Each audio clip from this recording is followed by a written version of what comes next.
Ռուսաստանցի բիզնեսմենի եղբորորդին հայտարարել է, թե իբր ես սովորել եմ Թուրքիայում։ Երևի եկել է ժամանակը, որ ես նորից երգեմ այս հաճախ տարածվող սուտը,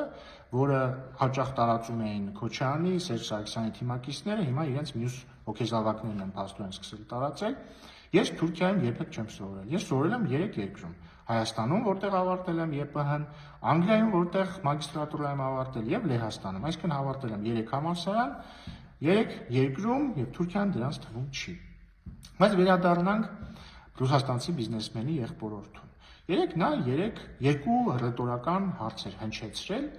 որոնց ես պատասխանել էի։ Առաջին հարցը ինքը հետեւյալ կերպ էր հնչեցրել. ինչ եք կարծում, Հայաստանում կարող է լինել մարդ, որից կախված է Սամվել Կարապետյանը։ Եվ ես պատասխանել էի, որ իհարկե կարող է եւ ոչ միայն Հայաստանում, այլ նաեւ Կիպրոսում եւ Ռուսաստանում, որովհետեւ դրանք բոլորը երկրներ են,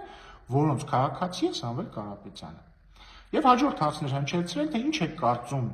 կարող է արդյոք ամենամեծ հայկական կապիտալով ընտանիքը կախվածություն ունենալ որևէ մեկից, նկատի ունենալով իր ընտանիքը։ Եվ ես պատասխանել էի, որ իհարկե կարող է կախվածություն ունենալ այնտեղից, որտեղ գտնվում է իր կապիտալի մեծ մասը։ Եվ բնականաբար պարզ է, որ այդ կապիտալի մեծ մասը Հայաստանում չէ։ Եվ սա ինչ-որ հանճարեղ անալիզի արդյունք չի, պարզ տրամաբանություն է։ Եվ ես սպասում էի, որ ռուսաստանցի բիզնեսմենի թիմից որևէ հոդաբաշխ եւ տրամաբանական բովանդակային պատասխան կհնչի իմ պնդմանը, սակայն ես շատ հիասթափված եմ, որովհետեւ փոխարենը իրենք ուղարկեցին ռուսաստանցի բիզնեսմենի որդուն, որը եկավ եւ ասաց դու դատվելու ես։ Իհարկե,